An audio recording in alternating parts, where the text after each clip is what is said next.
Good morning friends. आज हम बात करेंगे हाइपोकैलेमिया के बारे में। हाइपोकैलेमिया मतलब ब्लड में का पोटेशियम का लेवल कम हो जाना।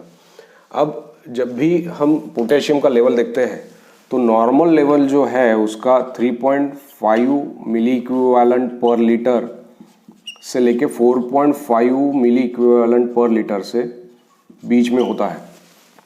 इससे अगर कम रहा तो उसको हम हाइपोकैलेमिया बोलेंगे और इससे अगर ज़्यादा रहा तो उसको हम हाइपरकैलेमिया बोलेंगे। पिछली बार हमने समझा था कि पोटेशियम क्यों ज़रूरी है हमारे बॉडी के लिए। पोटेशियम आपका कम होगा, ये हाइपर पोलराइज स्टेट में जो सेल्स है उनको भेज देता है। ये हाइपर पोलराइज है, जिसके कारण से जो भी इलेक्ट्रोफिजियोलॉजिकल फंक्शंस है वो डिस्टर्ब हो जाएंगे। तो अगर जो भी मसल्स है, अगर हम मसल्स देखें तो मसल्स एकदम फ्लैसिड हो जाएंगे क्योंकि वो कॉन्ट्रैक्ट होने के लिए तैयार ही नहीं रहेंगे, जिसके कारण से आप देखो कि सारे मसल्स में वीकनेस आएगा। स्केलेटल मसल वीकनेस रहेगा। बहुत सीवियर केसेस में कंप्लीट पैरालिसिस भी हो सकता है, और जो लेस सीवियर उसमें प्रोक्सिमल मसल्स वीकनेस मिलेगा। जैसे ये जो मूवमेंट है लिम्स की या फिर लोअर लिम की वो अफेक्टेड रहेगी। जो डिस्टल मूवमेंट है फिंगर्स की शायद वो उतनी अफेक्ट ना हो, लेकिन जो प्रोक्सिमल मसल्स है उनका वीकनेस आपको मिलेगा।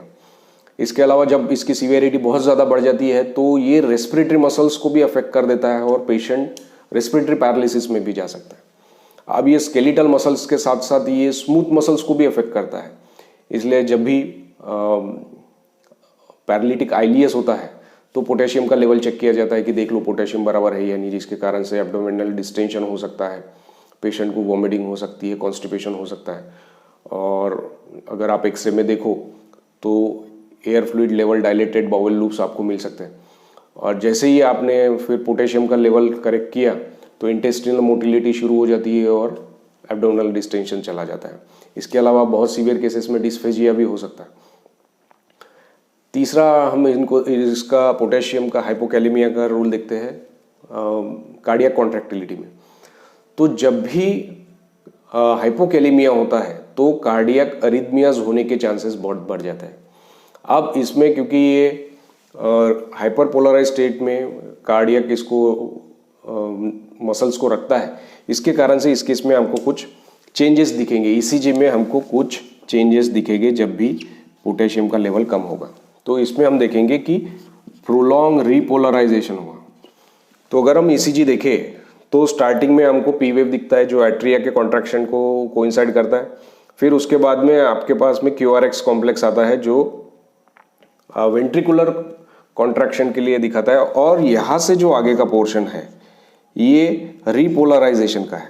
तो जो भी आपको हाइपोकैलेमिया के चेंजेस दिखेंगे वो रीपोलराइजेशन वाले पार्ट में दिखेंगे। जो क्यूटी इंटरवल है वो बढ़ जाएगा, इंक्रीज क्यूटी इंटरवल। फिर जो आपका टी वेव है वो रिप्लेस हो जाएगा यू वेव से। उसके बाद आप देखेंगे कि जो ये एसटी सेगमेंट है वो डिप्रेस्ड हो जाएगा। इन सब चेंजेस के कारण हमको दिखेगा कि पेशेंट हाइपोटेंशन में जा रहा है, क्योंकि पोटेशियम का एक रोल हमने ये भी देखा था कि जो वैस्कुलर टोन है उसको मेंटेन करने के लिए भी पोटेशियम की ज़रूरत होती है। तो इसमें आपको हाइपोटेंशन आ जाएगा। तो ये सारी चीज़ें हमको हाइपोकैलेमिया में मिल सकता है। मसल्स में चेंजेस, स्मूथ मसल्स में चेंजेस, कार्डियक मसल्स में चेंजेस। इसके अलावा हाइपोकैलेमिया में बहुत बार पॉलीयूरिया भी होता है, जिसके कारण से पॉलीडिप्सिया भी होता है। उसको भी हम समझेंगे सब्सिक्वेंटली। हाइपोकैलेमिया के कॉजेस को सिंपल बनाते हैं। जैसा कि हमने समझा था कि पोटेशियम का लेवल जब भी कम होता है तो उसके क्या कारण रह सकते हैं। सबसे पहले तो कंफर्म कर लो कि गलती से तो रिपोर्ट हाइपोकैलेमिया का नहीं दे दिया, क्योंकि बहुत बार जब सैंपल प्रोसेसिंग में प्रॉब्लम होता है या फिर सैंपल कलेक्शन में प्रॉब्लम होता है तब भी पोटेशियम का लेवल कम आ सकता है। तो स्पूरियस लेवल हाइपोकैलेमिया तो नहीं है, जिसमें हमने देखा अगर WBC बहुत ज़्यादा है तो जो सैंपल जब पड़ा रहता है तो उसमें से पोटेशियम सेल्स के अंदर शिफ्ट हो जाता है, जिसके कारण से पोटेशियम का लेवल कम आ सकता है।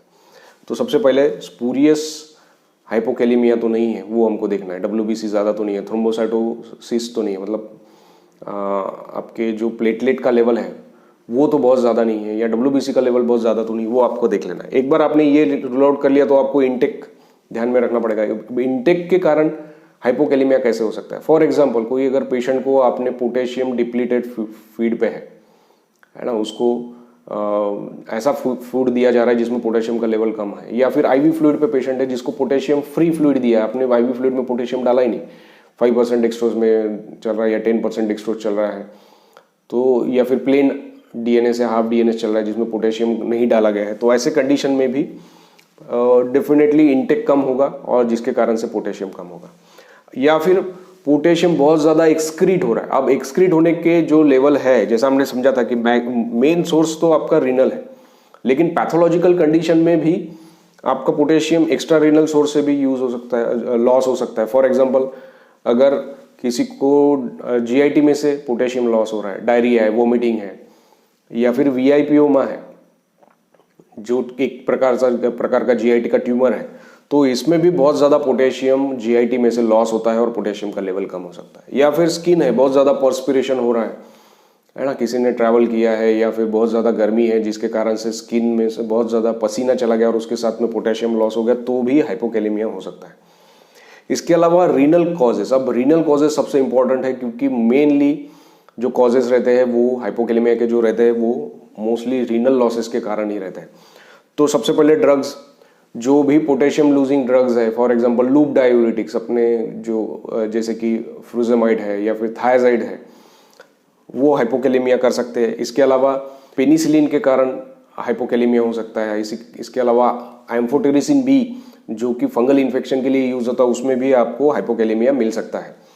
अब पॉलीयूरिया के कारण भी हाइपोकैलेमिया हो सकता है। हमने समझा था कि जब भी यूरिन का फ्लो बढ़ेगा वैसे वैसे पोटेशियम का एक्सक्रीशन बढ़ेगा और वैसे वैसे पॉलीयूरिया होगा। पॉलीयूरिया के कॉजेस हमने समझे थे कि डायबिटिक कीटोएसिडोसिस हो गया, या फिर आपने ऑस्मोटिक डायूरेसिस दे दी, मैनिटॉल दे दिया है, या फिर हाइपरग्लाइसेमिया है जिसके कारण से यूरिन में से शुगर जा रहा है और शुगर क्योंकि एक ऑस्मोल से साथ में अपने यूरिन लेके जा रहा है।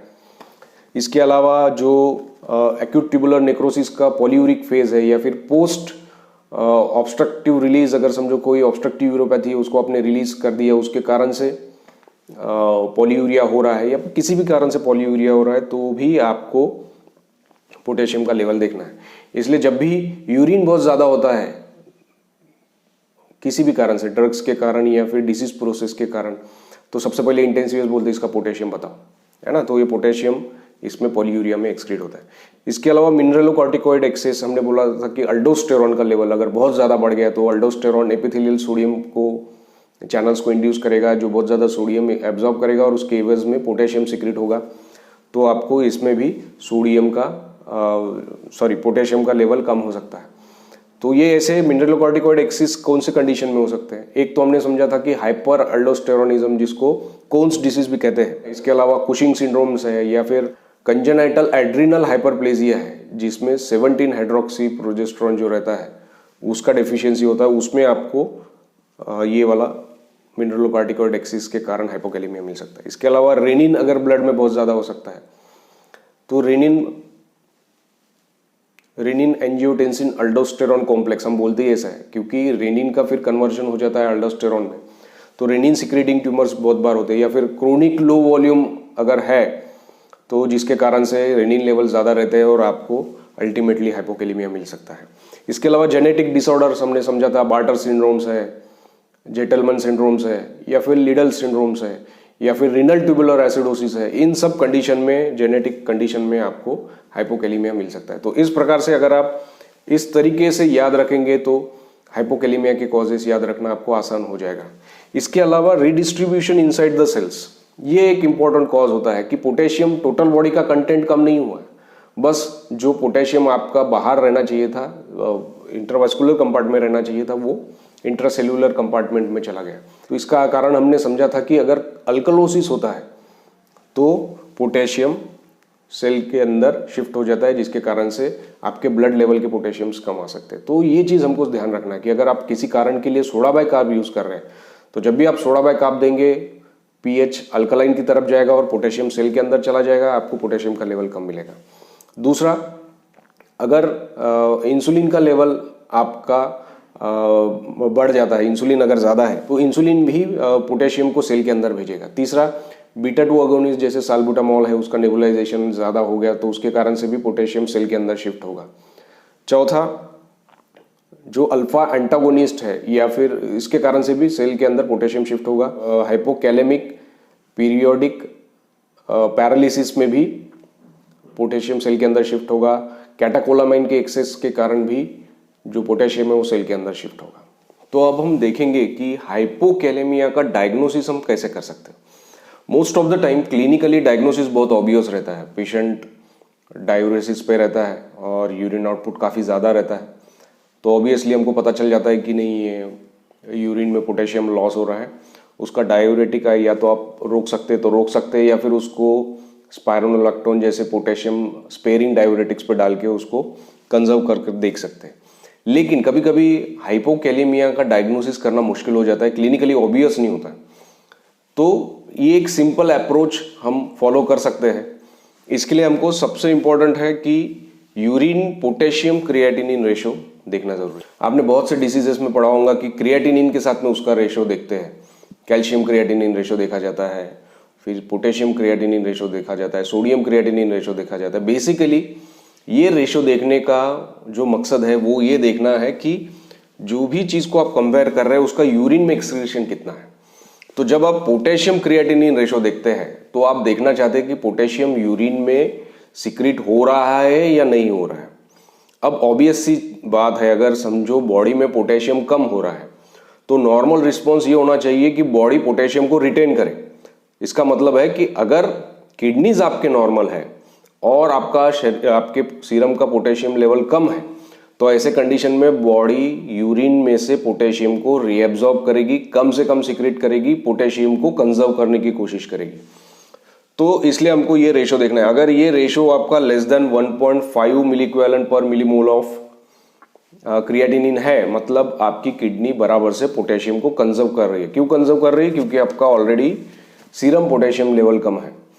तो ऐसे कंडीशन में हमको दिखता है कि किडनीज नॉर्मल है, तो डिफेक्ट किडनी में नहीं है। तो ये extra renal cause of hypokalemia. अब extra renal cause of hypokalemia क्या क्या है? जैसे हमने समझा था कि आपका इंटेक ही कम है। आप जो पोटेशियम बच्चे को, आप जो फ्लूइड बच्चे को दे रहे हैं या फिर अडल्ट को दे रहे हैं उसमें पोटेशियम नहीं डला हुआ है, जबकि उसको रिक्वायरमेंट है। दूसरा, लो पोटेशियम इंटेक हो सकता है बच्चे का, जिसके कारण से पोटेशियम के जो सोर्सेस है वो बच्चे को नहीं मिल पा रहे हैं और जिसके कारण शरीर में पोटेशियम कम हो गया। तीसरा, जीआईटी लॉसेस हो सकते हैं, बहुत ज़्यादा डायरिया है जिसमें पोटेशियम लॉस हो रहा है, जिसके कारण ऐसा हो सकता है। ट्रांससेल्यूलर शिफ्ट जो हमने समझे थे, हमने समझा था कि अल्कलोसिस है और बाकी जो डिटर्मिनेंट है जो सेल में पोटेशियम को शिफ्ट करे, जैसे इंसुलिन की मात्रा ज़्यादा है जिसके कारण से ज़्यादा पोटेशियम सेल के अंदर शिफ्ट हो रहा है, जिसके कारण से आपको हाइपोकैलेमिया है। तो ये सारे कारण हमको दिखते हैं जब आपका potassium to create ratio urine में का कम है। अगर ये 1.5 मिली इक्विवेलेंट पर मिलीमोल ऑफ क्रिएट से ज़्यादा है, दैट मीन्स जो यूरिन का पोटेशियम है वो सिक्रेट हो रहा है। अब ये अपोजिट है जो होना चाहिए, नॉर्मली होना चाहिए कि अगर सीरम में पोटेशियम कम है तो किडनी ने कंजर्व करना चाहिए, लेकिन वो कंजर्व नहीं कर रही है, मतलब डिफेक्ट किडनी में है। अब जब किडनी में डिफेक्ट है तो उसके बहुत सारे कारण हैं। उसको पिन पॉइंट करने के लिए हमको कुछ चीज़ों को स्ट्रीम डाउन करना पड़ेगा, उसको फिर से डिवाइड करना पड़ेगा। तो उसके पहले आप देखो कि बच्चे को हाइपरटेंशन है या नहीं। अब जब भी हाइपरटेंशन रहता है तो ये इंडिकेट करता है कि रेनिन एंजियोटेंसिन अल्डोस्टेरॉन का जो हमारा कॉम्प्लेक्स है वो काम कर रहा है, वो ज़्यादा काम कर रहा है। इसीलिए बॉडी फ्लूइड रिटेन कर रही है, सोडियम कंजर्व कर रही है और पोटेशियम को सिक्रीट कर रही है। तो जब भी आपका हाइपरटेंशन है, इसका मतलब है आपका रेनिन एंजियोटेंसिन अल्डोस्टेरॉन जो कॉम्प्लेक्स है वो हाइपर एक्टिव है, जो ज़रूरत से ज़्यादा काम कर रहा है, ज़्यादा सोडियम रिटेन कर रहा है, ज़्यादा पानी रिटेन कर रहा है, जिसके कारण हाइपरटेंशन हो रहा है, और सोडियम के एवज में पोटेशियम यूरिन में लॉस हो रहा है। तो अगर हाइपरटेंशन आपका है तो आपको रेनिन एंजियोटेंसिन का लेवल भेजना चाहिए। ये लैब में हो जाता है, तो आप रेनिन और अल्डोस्टेरॉन का लेवल भेज सकते हैं। अगर लो रेनिन है और हाई अल्डोस्टेरॉन है तो इसका मतलब है कि हाइपर अल्डोस्टेरोनिज्म हुआ है पेशेंट को, मतलब अल्डोस्टेरॉन सिक्रेटिंग ट्यूमर हो सकता है या फिर अल्डोस्टेरॉन का लेवल बॉडी में बढ़ने के कारण ये पैथोलॉजी हुई है। देन आपको देखना है कि अल्डोस्टेरॉन बॉडी में क्यों बढ़ा है ना, उसके लिए आपको इन्वेस्टिगेट करना है। अगर लो रेनिन और लो अल्डोस्टेरॉन है तो इसका मतलब है कि कुछ सेल्यूलर लेवल पे हो रहा है, जैसा हमने समझा था कि लीडल सिंड्रोम क्या है, लीडल सिंड्रोम मतलब गेन ऑफ फंक्शन है, जिसमें एपिथेलियल जो सोडियम चैनल्स थे वो गेन ऑफ फंक्शन होता है, ज़्यादा तैयार हो जाते हैं म्यूटेशन के कारण और ज़्यादा से ज़्यादा सोडियम कंजर्व करते हैं और जिसके एवज में पोटेशियम यूरिन में लॉस होता है। अब जब भी ये सिंड्रोम आता है, लीडल सिंड्रोम आता है, तो रेनिन का लेवल कम हो जाता है कि पोटेशियम लॉस हो रहा है, बॉडी रेनिन का लेवल कम कर देती है। लेकिन क्योंकि ये ऑलरेडी सेलुलर लेवल पे है तो ये हार्मोन्स उसके ऊपर काम ही नहीं करता। ये अनकंट्रोल्ड सोडियम एब्जॉर्प्शन और पोटेशियम सिक्रीशन है लीडल सिंड्रोम में। और दूसरा है एड्रिनल हाइपरप्लेजिया। अब एड्रिनल हाइपरप्लेजिया के बहुत सारे टाइप्स है, उसमें से 17 हाइड्रोक्सी प्रोजेस्टेरोन का जो लेवल है वो इसमें अफेक्ट होता है। तो 17 हाइड्रोक्सिलेज वाला जो एंजाइम है वो यहाँ पे अफेक्ट होगा, जिसमें आपको हाइपोकैलेमिया मिलेगा। तो इस प्रकार से हम देखें कि हाइपरटेंशन है तो इस तरीके से आपका फ्लो चार्ट काम करेगा। अगर समझो उसको हाइपरटेंशन नहीं है, मतलब ये रेनिन एंजियोटेंसिन वाला एक्सिस नहीं है, तो आपको देखना है कि पेशेंट को एसिड बेस डिसऑर्डर है या नहीं। अगर एसिड बेस डिसऑर्डर नहीं है, उसको एसिडोसिस भी नहीं है और अल्कलोसिस भी, नॉर्मल पीएच है, मतलब आपको यहाँ पे वीबीजी भेजना पड़ेगा, है ना, वीबीजी आईबीजी भेजना पड़ेगा। अगर वहाँ पे कोई भी अल्कलोसिस नहीं है तो ये ड्रग्स हो सकते हैं, आपके डायूरेटिक्स हो सकते हैं, मैग्नीशियम डेफिशिएंसी हो सकती है, या फिर ऑस्मोटिक जो रहता है आपका, जैसे मैग्नीटॉल है, हाई ग्लूकोज लेवल है, वो यहाँ पे काम कर रहा है, ठीक है, जिसके कारण से आपको हाइपोकैलेमिया मिल रहा है। एक और चीज जो यहाँ पे समझनी है, अगर पहले बहुत ज़्यादा डायूरेटिक यूज हो चुका है तो एक्स्ट्रा रिनल लॉसेस में भी कभी कभी आपको ऐसा दिखता है कि एट प्रेजेंट वो यूरिन में सिक्रेट नहीं हो रहा है पोटेशियम, लेकिन वो पहले वो यूज हो चुका है। कोई पेशेंट अगर ऑलरेडी डायूरेसिस पे था और उसने बहुत सारा पोटेशियम लॉस कर दिया, अभी आपने पिछले 2 दिन से बंद करके रखा है, लेकिन पोटेशियम का लेवल अभी बढ़ने का है, तो आपको पेशेंट यहाँ पे मिलेगा। लेकिन अभी भी आपका अगर डायूरेसिस शुरू है, डायूरेटिक शुरू है, यहाँ पे आपको डायग्नोसिस मिलेगा, मतलब उसको एसिड बेस्ड डिसऑर्डर तो नहीं रहेगा, लेकिन उसका जो पोटेशियम का एक्सक्रीशन है यूरिन में का वो ज़्यादा रहेगा। दूसरा, अगर एसिडोसिस है, एसिडोसिस में हाइपोकैलेमिया जो हम देखते हैं वो होता है टाइप 1 और टाइप 2 रीनल ट्यूबुलर एसिडोसिस में और डायबिटिक कीटोएसिडोसिस में। तो यहाँ पे हमें आपको दिखेगा कि यूरिन में पोटेशियम का लॉस ज़्यादा हो रहा है और साथ में एसिडोसिस भी है। रीनल ट्यूबुलर एसिडोसिस के कई प्रकार होते हैं, उसमें से टाइप 1 और टाइप 2 होता है। टाइप 1 हम देखते हैं जो डिस्टल रीनल ट्यूबुलर एसिडोसिस है, टाइप 2 जो है वो प्रॉक्सिमल रीनल ट्यूबुलर एसिडोसिस है। फिर आपको उसके हिसाब से इन्वेस्टिगेट करना पड़ेगा। इसके ऊपर हम कभी एक अलग से डिस्कस करेंगे कि रीनल ट्यूबुलर एसिडोसिस क्या है, क्लिनिकली उसको कैसे डायग्नोस करना है। अगर पेशेंट को अल्कलोसिस है, तो आपको फिर उसका क्लोराइड एक्सक्रीशन देखना है, यूरिनरी क्लोराइड एक्सक्रीशन देखना है। और इसमें अगर आप देखेंगे यूरिनरी क्लोराइड का एक्सक्रीशन अगर कम है तो उसमें एमेसिस हो सकता है, बार बार बच्चा वॉमिटिंग कर रहा है, या फिर नेजोगैस्ट्रिक ट्यूब पड़ा हुआ है जिसमें से बहुत ज़्यादा एस्पिरेशन चल रहा है, या फिर यहाँ पे भी डायूरेटिक्स प्ले कर सकते हैं। इसमें कॉन्ट्रैक्शन अल्कलोसिस अगर हम बोलेंगे तो उसमें आपको अल्कलोसिस मिल सकता है। या फिर अगर ये 20 मिलीक्वेलन पर लीटर से ज़्यादा है, मतलब क्लोराइड बहुत ज़्यादा लॉस हो रहा है, तो आइदर बच्चे को बार्टर सिंड्रोम है या फिर जिटलमन सिंड्रोम है। Barter syndrome means sodium potassium chloride को ट्रांसपोर्ट के जो सेल्स हैं नेफ्रॉन में, उसमें डिफेक्ट है, जिसके कारण से सोडियम एब्जॉर्ब नहीं हो रहा और ज़्यादा से ज़्यादा सोडियम डिस्टल नेफ्रॉन में जा रहा है, जो एब्जॉर्ब करने की कोशिश में पोटेशियम सीक्रेट हो रहा है। जिटलमन में सोडियम क्लोराइड को ट्रांसपोर्ट सेल्स में डिफेक्ट होता है और यहाँ पे भी सोडियम का जो कॉन्सेंट्रेशन है डिस्टल नेफ्रॉन में बहुत ज़्यादा होता है, जिसके कारण से हमने देखा कि सोडियम कंजर्व करने के चक्कर में पोटेशियम ज़्यादा लॉस होता है। इनको डिस्टिंग्विश करने का तरीका है कि आपको यूरिन में कैल्शियम क्रिएट रेशो देखना है। अगर कैल्शियम क्रिएट रेशो बहुत ज़्यादा है, मतलब यूरिन में बहुत ज़्यादा कैल्शियम लॉस हो रहा है, ऐसे कंडीशन में वो उसका डायग्नोसिस बार्टर सिंड्रोम होगा, है ना। जिटलमन में हाइपोकैल्सियूरिया रहता है, मतलब कैल्शियम का जो लेवल है यूरिन में का कम रहता है।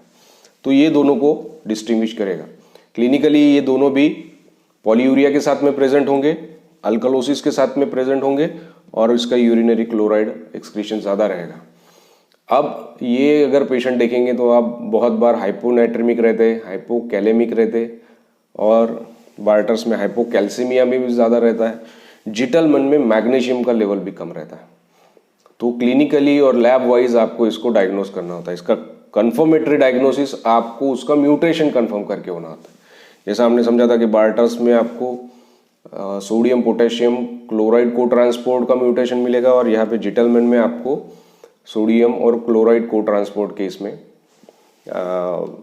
म्यूटेशन मिलेगा। तो इस प्रकार से आप पेशेंट के इनिशियल इवेल्युएशन के बाद में हाइपोकैलेमिया जब कंफर्म हो जाए तो, और क्लिनिकली कुछ ऑब्वियस आपको कारण नहीं दिख रहा है, तो ऐसे कंडीशन में आप ऐसा डिटेल इवेल्युएशन करके हाइपोकैलेमिया के कॉजेस तक के पहुंच सकते हैं। हाइपोकैलेमिया के ट्रीटमेंट को समझते हैं। तो अगर पेशेंट आपका असिम्प्टोमेटिक है तो आप उसको ओरल पोटेशियम पे ही प्रीफर कीजिए, क्योंकि आईवी पोटेशियम के अपने अलग रिस्क फैक्टर है, और जैसा हमने समझा था कि हाइपोकैलेमिया से ज़्यादा हाइपरकैलेमिया ज़्यादा डेंजरस है, क्योंकि जब हाइपोकैलेमिया होता है तो वीकनेसेस आते हैं, बाकी सारी चीज़ें होती है, लेकिन जब हाइपरकैलेमिया होता है तो पेशेंट असिस्टोल में जाने के चांसेस ज़्यादा होते हैं। तो जब भी अगर पेशेंट असिम्प्टोमेटिक है तो आप ओरल पे उसको ट्रीट कर सकते हैं। अब ओरल देने के लिए सिरप्स आते हैं, टैबलेट्स आते हैं। सिरप का कॉन्सेंट्रेशन अगर हम देखेंगे 10% के तो 1.33 मोल पर ml के हिसाब से पर ml में आप उसको कैलकुलेट कर सकते हैं, और टैबलेट जो 14 मिलीमोल्स पर टैबलेट के हिसाब से अवेलेबल होता है। तो डोज अगर आपको एक्यूटली ऐसा लगता है कि बहुत कम लेवल है लेकिन बच्चा स्टेबल है, कुछ भी सिम्टम्स नहीं है, तो आप उसको एक बोलस दे के देख सकते हैं 1 to 2 मिलीमोल पर केजी पर डोज। ये डोज आपको उसको ओरली देना है। ओरली देते वक्त ये केसोल सिरप जो है वो काफ़ी बिटर होता है, ये एसिडिटी काफ़ी भड़काता है, तो इसलिए थोड़ा सा अगर 1 स्पून भी आपको डालना है तो ग्लास फुल ऑफ वाटर में डाल के दीजिए। अगर बच्चा ओरली नहीं ले पा रहा है तो आप एनजी ट्यूब से भी इसको दे सकते हैं, या फिर आप टैबलेट क्रश करके भी एनजी ट्यूब से इसको दे सकते हैं।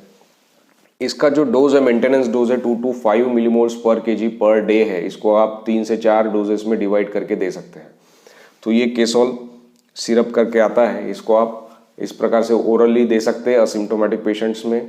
माइल्डली असिम्प्टोमेटिक पेशेंट्स में अगर बच्चा ओरली ले रहा है तो भी आप इसको देके पोटेशियम का लेवल रीचेक कर सकते हैं।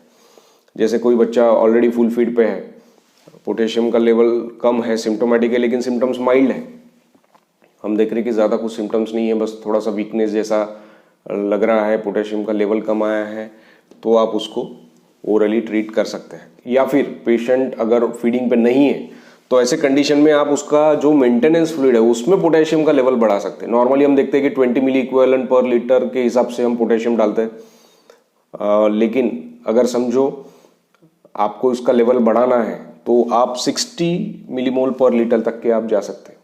अब पोटेशियम में मिलीमोल और मिली इक्विवेलेंट सेम है, उसको कन्वर्ट करने की आपको ज़रूरत नहीं है ना। तो मैक्सिमम 60 मिलीमोल पर लीटर या फिर 60 मिली इक्विवेलेंट पर लीटर के हिसाब से आप पोटेशियम को कैलकुलेट कर सकते हैं। और यहाँ पे हमने समझा था कि 1 मिलीमोल्स मतलब 2 मिली इक्विवेलेंट है ना। तो इस हिसाब से आप कैलकुलेट करके उसके 24 आवर्स का जो भी रिक्वायरमेंट है उसमें पोटेशियम डाल सकते हैं। अब इसमें डालते वक्त जो आपका रूटीन मेंटेनेंस पोटेशियम का फ्लूइड है वो 10 मिली इक्विवेलेंट पर आर के से ज़्यादा नहीं जाना चाहिए पोटेशियम, और मैक्सिमम लिमिट उन्होंने दिया है कि 200 मिली इक्विवेलेंट नहीं जाना चाहिए, उससे ज़्यादा नहीं जाना चाहिए 24 घंटे में। तो ये चीज़ का भी आपको ख्याल रखना है, उस हिसाब से आपको डाइल्यूशन करने हैं। हमारे यहाँ पे जो हम मेंटेनेंस फ्लूइड है वो NICU में अगर यूज़ करना है तो हम 50 ml में 0.5 ml केसोल डाल देते हैं, या फिर 500 ml का अगर आप बड़े बच्चों में यूज़ कर रहे हैं तो उसमें आप 5 ml केसोल डाल सकते हैं। तो उस हिसाब से लगभग अगर उसका मेंटेनेंस फ्लूइड करे तो वो इस हिसाब से उसका रिक्वायरमेंट हो जाता है। लेकिन ये 20 मिली इक्विवेलेंट पर लीटर के हिसाब से है ना।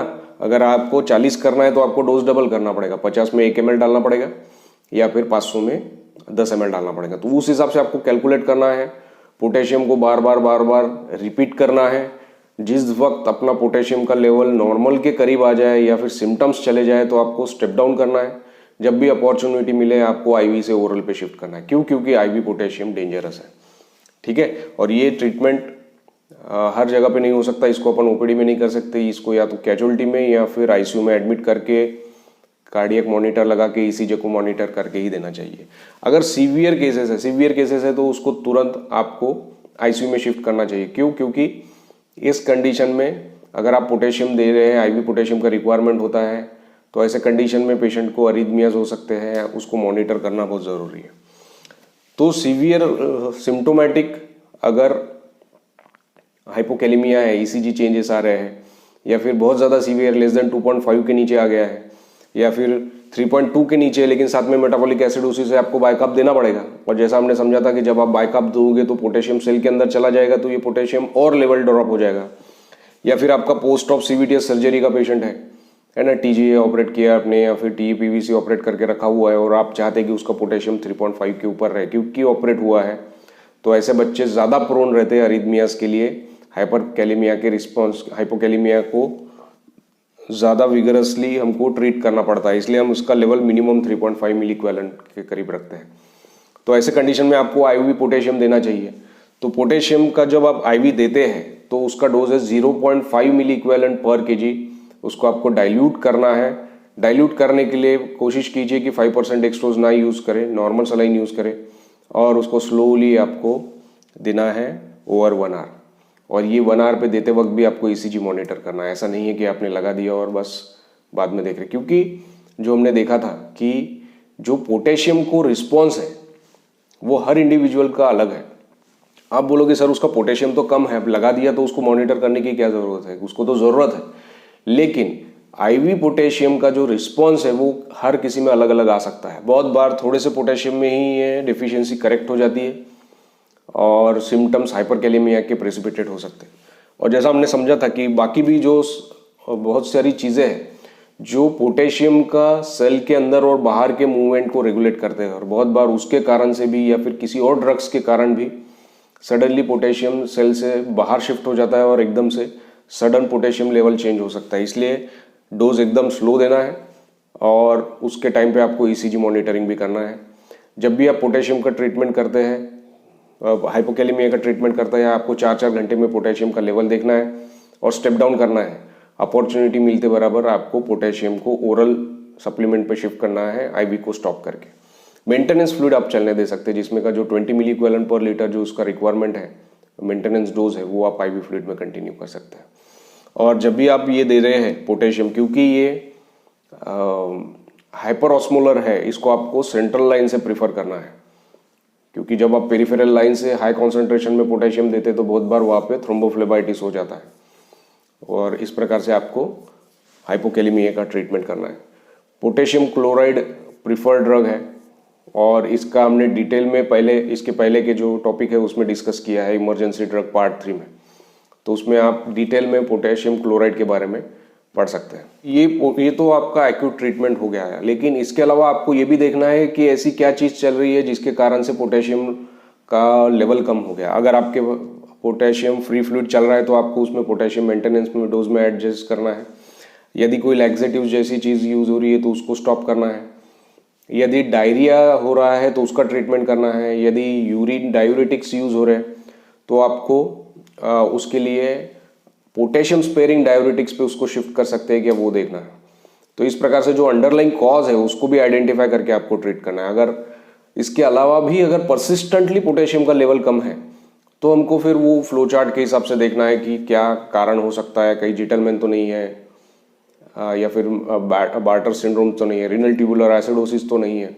उस हिसाब से इवेल्युएट करके पिन पॉइंट डायग्नोसिस करके उसका ट्रीटमेंट करना होता है। कभी कभी जो रिफ्रैक्टरी हाइपोकैलेमिया है इसमें मैग्नीशियम का रोल दिया गया है, तो अगर पेशेंट रिस्पॉन्ड ही नहीं कर रहा ट्रीटमेंट देने का, बार बार आपको बोलसेस देने पड़ रहे हैं पोटेशियम के, तो आपने मैग्नीशियम लेवल चेक कर लेना चाहिए। बहुत बार मैग्नीशियम डिफिशियंसी में ऐसा होता है। एक और चीज़ जो हमको देखना है कि डिजिटलिस के साथ में पोटेशियम देते वक्त हमको काफ़ी अवेयर रहना है। अगर पेशेंट ऑलरेडी डिजिटलिस के ऊपर है और आप उसको आईवी पोटेशियम दे रहे हैं तो आपको काफ़ी सतर्कता के साथ में उसको देना है, क्योंकि कैल्शियम और पोटेशियम इन दोनों के साथ में डिजिटलिस का इंटरैक्शन काफ़ी सिग्निफिकेंट होता है। तो ऐसे में बेटर है कि आप कार्डियोलॉजिस्ट को इन्वॉल्व करें और उसके बाद ही उसको ट्रीट करें।